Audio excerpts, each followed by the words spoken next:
বৌমা, এ বৌমা, বৌমা, কুଆଡେ ଗଲା କେଜାଣି ପୁଅଟା? ବୌମା, କୁହ।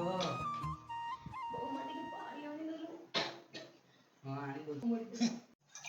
ଇଚ୍ଛା ହଉଛି ବୁଢ଼ୀକୁ ପାଣିରେ ବିଷ ଦେଇକି ମାରିଦେବାକୁ, ହେଲେ କ'ଣ କରିବି? ମୋ ଭାଗ୍ୟଟା ତ ଖରାପ। ରହିଥିବାକୁ ବାହା ହେଇକି ମୋ ଜୀବନଟା ବର୍ବାଦ ହେଇଗଲା। ବୌମାଟା ଗୋଟେ ମରିଗଲା ନା କଣ? କଣ ମୋଟା ମୋଡି ଦେଇକି ପଳେଇଲା। ଏଇ ଯାଇକି ପାଣି ଆଣିକି ଦଉନି। ବୌମା, ଏ ବୌମା କୋଉଠି ହଁ ମା, ମରିଗଲୁ?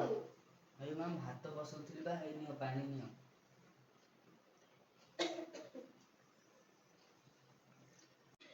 ବୌମା, ହଁ ମା, ବୌମା, ହଁ ମା। ଝିଅ ଜ୍ୱାଇଁ ଟିକେ ଆସିବେ, ତାଙ୍କ ପାଇଁ ଟିକେ ରୋଷେଇ କରିଦେଇଥିବୁ। ହଁ ତମ ପୁଅ ତ ପଇସା ଭିଡିଆଟା ଥୋଇ ଦେଇ ପଳେଇଥିଲା ତ, ମୁଁ ଆଣିକି ପରିବା ଆଣିକି ରୋଷେଇ କରିଦେବି। ହେ ଭଗବାନ, ମୁଁ କାହିଁକି ମରିଗଲିନି? ଏଠି କାହିଁକି ଅଛି? ବୃଦ୍ଧାଶ୍ରମକୁ ଡାକ। ପୁଅ ତ କେବେ କାମ କରିବାକୁ ନାହିଁ, ଖାଲି ଘରେ ବସିକି ଦିନ ରାତି ମଦ ପିଇଲେ। ଆଉ ତମ ପଇସା ବିଡ଼ା ଥୁଆ ହେଇଛି, ତମ ଝିଅ ଜ୍ୱାଇଁଙ୍କ ପାଇଁ ମୁଁ ଆଣିକି ରୋଷେଇ କରିଦେବି। ତମ ଝିଅ ଜ୍ୱାଇଁଙ୍କୁ କୁହ ଅଧା ରାସ୍ତାରୁ ପଳେଇବେ। ମୋ ଭାଗ୍ୟ ତ ଖରାପ, ମୋ ବାପା ମା ଏମିତିଆ ଘରେ ଆଣିକି ବାହାଘର କରିକି ପଳେଇଲେ।